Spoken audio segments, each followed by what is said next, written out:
पहले बात करने जा रहा हूँ असेंबली लैंग्वेज के बारे में। तो सभी लोग जो इस वीडियो को देख रहे हैं वो असेंबली लैंग्वेज ये हेडिंग को डालकर रख लें, ठीक है। तो अब ये असेंबली लैंग्वेज क्या होता है? असेंबली लैंग्वेज होता है low level language. Assembly language होता है लो लेवल लैंग्वेज, ठीक है। अब ये जो लो लेवल लैंग्वेज यानी कि असेंबली लैंग्वेज होता है वो किस पर्पज़ के लिए काम आता है? यह काम आता है for programming computers, for programming computers, for programming computers. इसके अलावा असेंबली लैंग्वेज की मदद से कंप्यूटर्स के अलावा माइक्रो प्रोसेसर्स की भी प्रोग्रामिंग की जाती है। असेंबली लैंग्वेज जो कि लो लेवल लैंग्वेज कहलाता है कंप्यूटर्स की प्रोग्रामिंग के लिए, माइक्रो प्रोसेसर्स की प्रोग्रामिंग के लिए, माइक्रो प्रोसेसर्स की प्रोग्रामिंग के लिए, इसके अलावा माइक्रो कंट्रोलर्स की प्रोग्रामिंग के लिए, इसके अलावा माइक्रो कंट्रोलर्स की प्रोग्रामिंग के लिए, साथ ही साथ अदर आईसी इन सभी की प्रोग्रामिंग के लिए इस्तेमाल होता है असेंबली लैंग्वेज। असेंबली लैंग्वेज एक लो लेवल लैंग्वेज है। असेंबली लैंग्वेज जो होता है वो लो लेवल लैंग्वेज की कैटेगरी में आता है। इनका ज़्यादातर यूज़ कंप्यूटर की प्रोग्रामिंग्स के लिए, माइक्रो प्रोसेसर की प्रोग्रामिंग के लिए, माइक्रो कंट्रोलर की प्रोग्रामिंग के लिए, साथ ही साथ अदर इंटीग्रेटेड चिप्स की प्रोग्रामिंग के लिए किया जाता है। जो असेंबली लैंग्वेज होते हैं वो इम्प्लीमेंट करते हैं एक सिंबॉलिक रिप्रेजेंटेशन।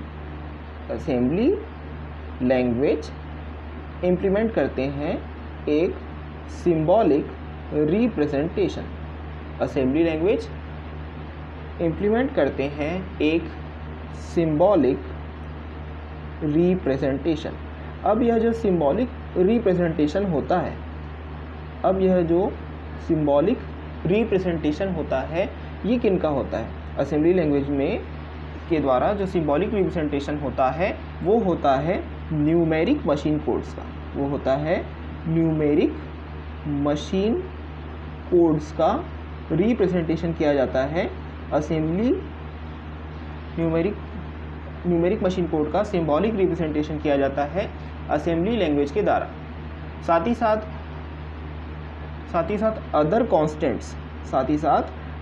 कॉन्स्टेंट्स का भी सिंबॉलिक रिप्रेजेंटेशन किया जाता है। साथ ही साथ अदर कांस्टेंट का भी सिंबॉलिक रिप्रेजेंटेशन किया जाता है असेंबली लैंग्वेज के द्वारा। अब ये जो अदर कांस्टेंट हैं या फिर मशीन कोड्स हैं, अदर कांस्टेंट है या फिर न्यूमेरिक मशीन कोड्स हैं, इनकी ज़रूरत कहाँ पर पड़ती है? इनकी ज़रूरत पड़ती है एक प्रोग्राम में। इनकी ज़रूरत पड़ती है किसी न किसी प्रोग्राम में। और यह प्रोग्राम किस में होता है? यह प्रोग्राम होता है एक पर्टिकुलर CPU आर्किटेक्चर में यह प्रोग्राम होता है।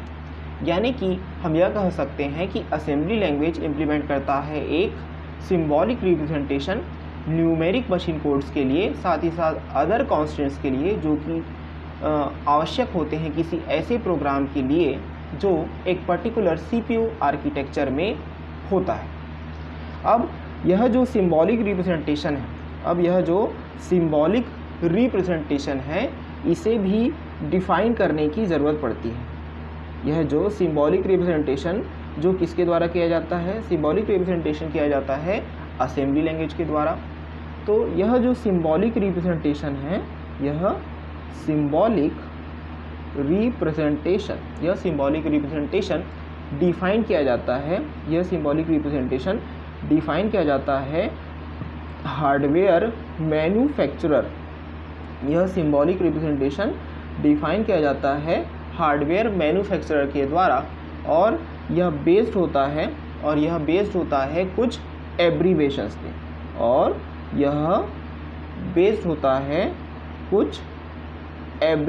पे, अब सिंबॉलिक रिप्रेजेंटेशन भले जैसा कि हमने आपको बताया हार्डवेयर मैन्युफैक्चरर के द्वारा डिफाइन किया जाता है, और साथ ही साथ हम यह भी कह रहे हैं कि सिंबॉलिक रिप्रेजेंटेशन बेस्ड होता है एब्रीवेशंस पे। अब यह एब्रीवेशन पे बेस्ड क्यों होता है? तो सिंबॉलिक रिप्रेजेंटेशन एब्रीवेशन पे इसलिए बेस्ड होता है ताकि हेल्प किया जा सके प्रोग्रामर का, अब यहाँ पर एब्रीवेशन की मदद से प्रोग्रामर की हेल्प कैसे हो रही है? प्रोग्रामर की हेल्प ऐसे हो रही है कि जब भी हम एब्रीवेशन के इस्तेमाल से सिंबॉलिक रिप्रेजेंटेशन को दिखाते हैं तो प्रोग्रामर रिमेंबर कर सकता है इंडिविजुअल इंस्ट्रक्शन को। प्रोग्रामर रिमेंबर कर सकता है इंडिविजुअल इंस्ट्रक्शन को, साथ ही साथ रजिस्टर्स को। यानी कि हम यह कह सकते हैं कि असेंबली लैंग्वेज इम्प्लीमेंट करता है एक सिंबॉलिक रिप्रेजेंटेशन, किनका? न्यूमेरिक मशीन कोड्स का और अदर कॉन्स्टेंट्स का, जिनकी ज़रूरत होती है प्रोग्राम में एक पर्टिकुलर CPU आर्किटेक्चर के लिए। यह सिंबॉलिक रिप्रेजेंटेशन डिफाइन किया जाता है हार्डवेयर मैन्युफैक्चरर के द्वारा, और यह सिंबॉलिक रिप्रेजेंटेशन बेस्ड होता है एब्रीवेशन से, जिससे प्रोग्रामर को मदद मिलती है इंडिविजुअल इंस्ट्रक्शन और रजिस्टर को रिमेंबर करने में। अब इसी असेंबली लैंग्वेज से रिलेटेड होता है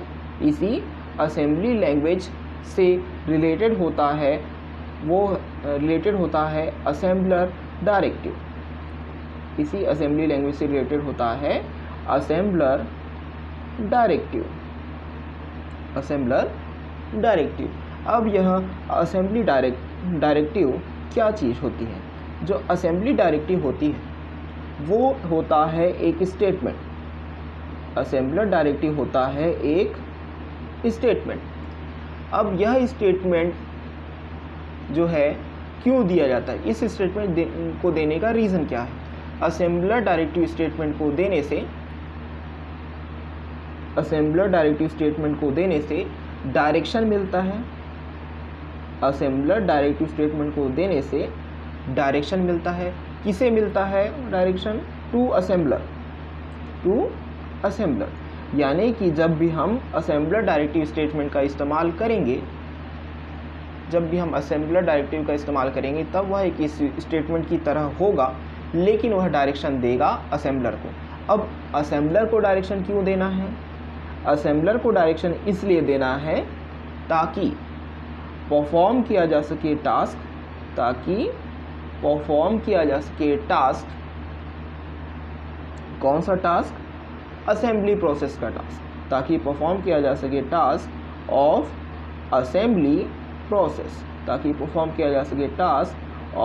असेंबली प्रोसेस।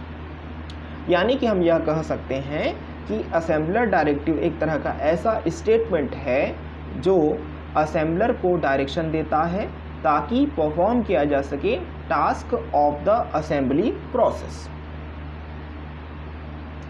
अब असेंबलर डायरेक्टिव का इसके अलावा और भी कुछ दायित्व होता है, कुछ रोल होता है, जिसके बारे में हम आगे बात करने वाले हैं। तो इस टॉपिक और इस वीडियो के साथ आप ज़रूर बने रहिए। असेंबलर डायरेक्टिव में अभी हमने कंटिन्यू किया था। तो जो असेंबलर डायरेक्टिव होता है वह कंट्रोल करता है ऑर्गेनाइजेशन को,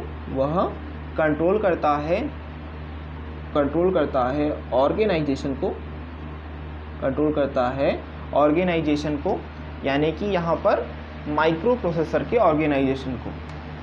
असेंबलर डायरेक्टिव कंट्रोल करता है ऑर्गेनाइजेशन को यदि प्रोग्राम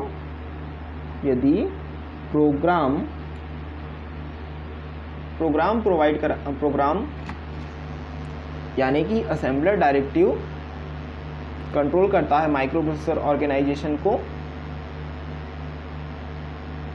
प्रोग्राम के लिए।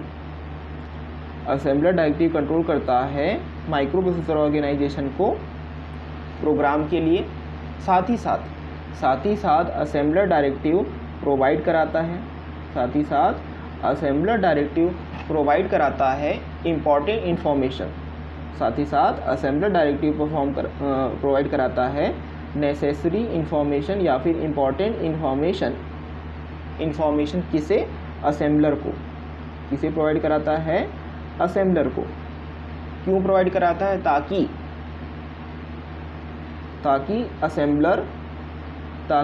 असेंबलर जो है वो अंडरस्टैंड कर सके, ताकि असेंबलर जो है वो अंडरस्टैंड कर सके असेंबली लैंग्वेज प्रोग्राम को, ताकि असेंबलर अंडरस्टैंड कर सके असेंबली लैंग्वेज प्रोग्राम्स को, ताकि असेंबलर अंडरस्टैंड कर सके असेंबली लैंग्वेज प्रोग्राम्स को। अब यहाँ पर असेंबलर को असेंबली लैंग्वेज प्रोग्राम्स को क्यों अंडरस्टैंड करना है, वो इसलिए अंडरस्टैंड करना है ताकि असेंबलर जनरेट कर सके, ताकि असेंबलर जनरेट कर सके, क्या जनरेट कर सके, नेसेसरी मशीन कोड, ताकि असेंबलर जनरेट कर सके नेसेसरी मशीन कोड। इसका मतलब हम यह कह सकते हैं कि असेंबलर डायरेक्टिव कंट्रोल करता है ऑर्गेनाइजेशन, और ताकि प्रोग्राम प्रोवाइड करा सके necessary information to the assembler, और असेंबलर अंडरस्टैंड कर सके असेंबली लैंग्वेज प्रोग्राम को, ताकि जनरेट किया जा सके नेसेसरी मशीन कोड। इसके अलावा असेंबलर डायरेक्टिव कुछ और भी टास्क करते हैं, जिनके बारे में हम आपको आगे बताएंगे। इस वीडियो लेक्चर के साथ बने रहिए। असेंबलर डायरेक्टिव इंडिकेट करता है, असेंबलर डायरेक्टिव इंडिकेट करता है कि कैसे कोई भी ऑपरेंड, असेंबलर डायरेक्टिव यह इंडिकेट करता है कि कैसे कोई भी ऑपरेंड या फिर सेक्शन ऑफ द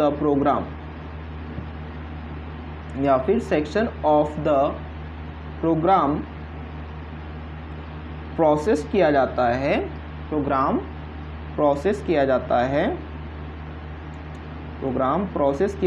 है असेंबलर के द्वारा।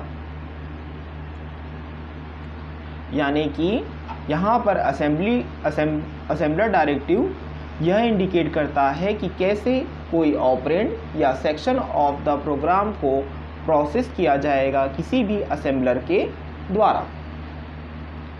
अब यहाँ पर एक नया वर्ड जैसे कि आपको सुनने को मिला, असेंबलर डायरेक्टिव। तो यहाँ पर हम असेंबलर डायरेक्टिव के असेंबलर से कुछ रिलेशंस के बारे में भी आपको बताएंगे। एक असेंबलर सपोर्ट करता है डायरेक्टिव्स को। एक असेंबलर सपोर्ट करता है डायरेक्टिव्स को, ताकि डिफाइन किया जा सके डेटा। अब डेटा को डिफाइन करने का पर्पस यह होता है ताकि ऑर्गेनाइज किया जा सके सेगमेंट्स को,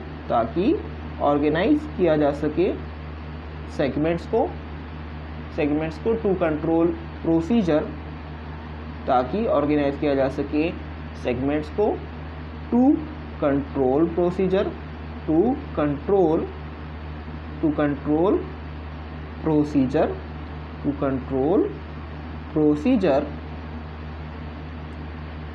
टू डिफाइन मैक्रोस।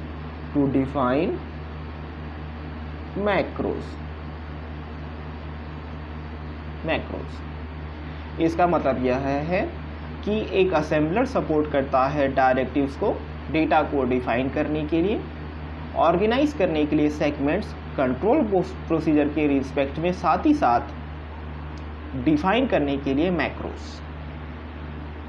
एक असेंबलर में दो तरह के स्टेटमेंट हो सकते हैं। एक असेंबलर एक असेंबलर के लिए दो तरह की स्टेटमेंट हो सकते हैं।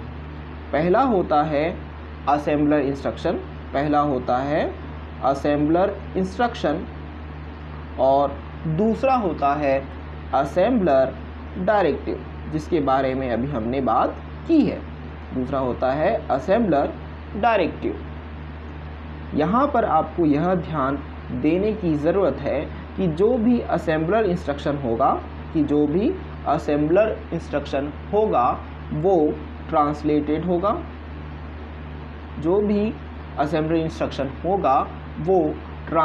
होगा। किस में ट्रांसलेटेड होगा? To the machine code. Assembler instruction translated होगा टू द मशीन कोड। किसके द्वारा? असेंबलर के द्वारा। जबकि जो भी असेंबलर डायरेक्टिव्स हैं वो ट्रांसलेटेड नहीं होगा। Assembler directive